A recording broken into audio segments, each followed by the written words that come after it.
welcome. If you are listening to this video, it means that you are a rock fan. And we're also all rock fans. We're called MPJ because we're on a music of people and journeys. And we're listening and reviewing the latest rock albums. So, welcome. Welcome, everybody. Please hit the like and subscribe button if you'd like to hear more of our reviews. So, what do? We review the latest rock albums, rate them out of 5. Will they get into our Hall of Fame? Will they get into our Album of the Year? This is their last chance. This half of my consortium of rave rockers. It's your last chance to get an album into the Hall of Fame before the end of the year show. And today's offering is MC5. And the album is called Heavy Lifting. Who are they? MC5 is an American rock band formed in Lincoln Park, Michigan in 1963. That's how long this band will be going.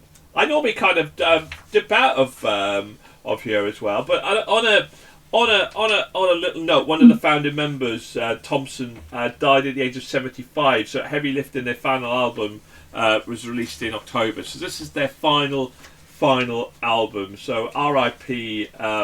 to Thompson. It was Dennis Thompson who was their drummer, basically. Which would that be a shame? Was this album a heavy lift for some of us, or was it lightweight, easy kind of going? Let's start with you then, William. Was this heavy lifting?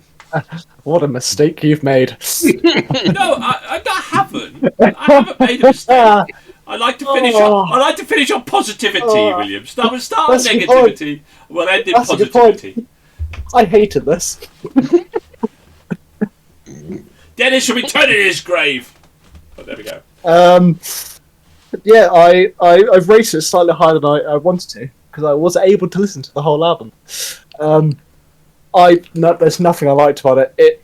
I'm not a fan of bands that are starting in the 60s still making songs that sound like they're from the 60s now, because better music exists, like every album we've listened to this month. I'm not going to say any more in respect to their former member. Our fallen comrade. Well, on the opposite end of the rainbow will be Trish, I'm sure. Trish, what did you think of MC5? Hi! So, what an opening track for this album with the self-titled Heavy Lifting to draw you in with its rhythmic rock sound and rough gravel-like vocals. This is sure to be an anthem for this band when on tour to get the crowd going. Then with Change No Change has a very funky blues vibe to it, which I like the diversity mix of change in musical styles on this album, as you never know what you're going to get next. A good couple of collaborations with Slash, Brad Brooks, to name but a few. Such a feel-good, make you smile, and you can't do some sort of funky moves or dance while listening to it. This is good soul music food to feed your rock and roll. Sassy baby. William? Let's talk about sass and go to Lauren. Lauren, MC5. So once I looked up a little bit about the band, I was genuinely surprised that they had started in the 60s. The closest thing, like listening to it fresh, the closest thing I could like compare it to is some of the like more generic-y sort of stuff that came out in like the 2010s, around that sort of time for me, that I could compare it to that I knew, with like slightly, don't kill me anyone, slightly Chad Krogery vocals at places. Some people will love that, some people will hate it. We don't mention them. So yeah, it had some real dad rock elements in it, so I could see where this fits within the genre. Overall, I found it enjoyable, especially because you could hear how other genres and styles have impacted the album as well. I thought it gave it a nice sprinkling of a different bit of flavour here and there. Overall, I think it's not too bad, to be honest. Simon? I mean, sort of, mirroring sort of what people said, but what an eclectic album. I think you'd I think you'd be forgiven for thinking Barbarians at the Gate, Black Boots, and Boys Who Play with Matches were all from different bands. There's like these swinging guitar tracks, bluesy beats, jazzy jams, and there's just so much going on in this album. But it also meant for me that my opinion was all over the place as a result. There are some tracks that I liked, some tracks that I bopped along to, and then some tracks I just skipped. Which meant that reviewing the album as a whole, I sort of firmly fall down the middle of the road with it because there were so many highs and so many lows.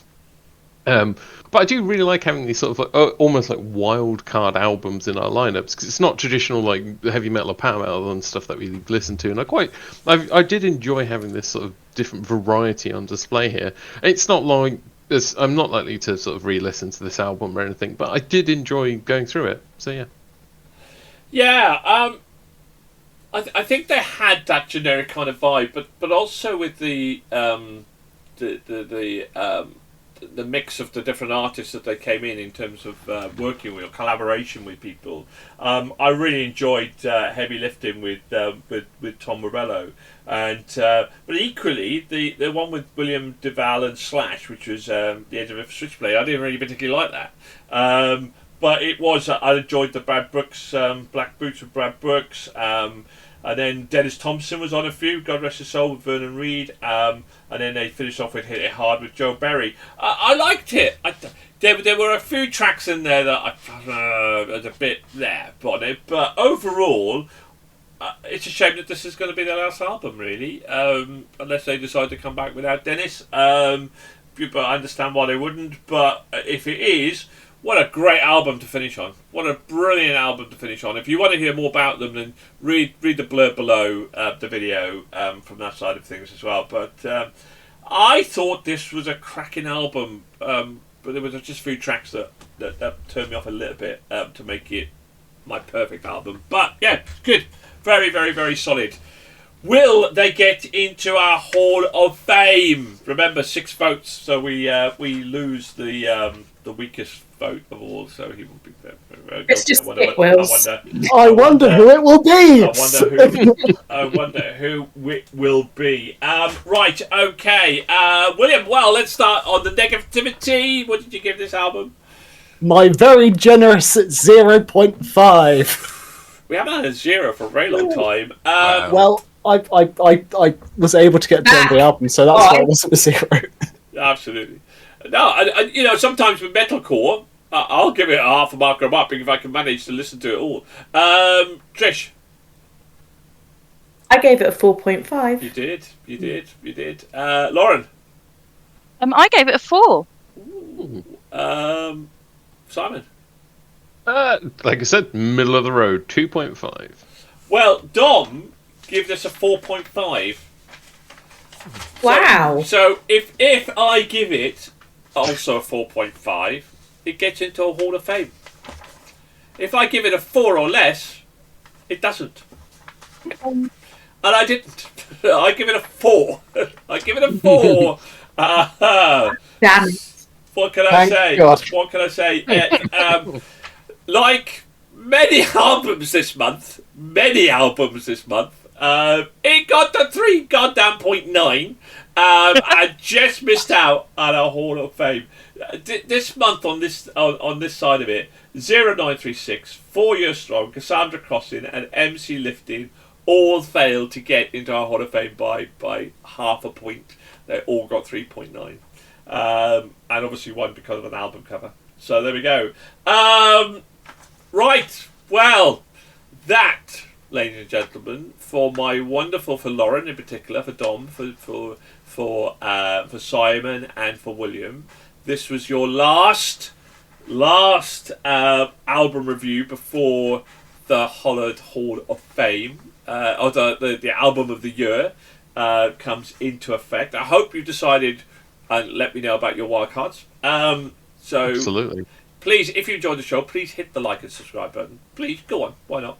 And Trish, I will see you for episodes 9 to 16 with our other co-hosts. So, thank you very much to my wonderful panel. Thank you very much for, and I'll say this now because we might get a chance. Thank you very much to William and to Simon for your dedication this year, for listening to what has been, somewhere in the region of 80 albums you guys have listened to. So thank you very much, and I look forward to your company for Album of the Year show, which is always our favourite highlight of the year when it all comes together. In the meantime, please keep on listening, keep safe, keep on rocking. Goodbye for now, and keep on rocking. Bye.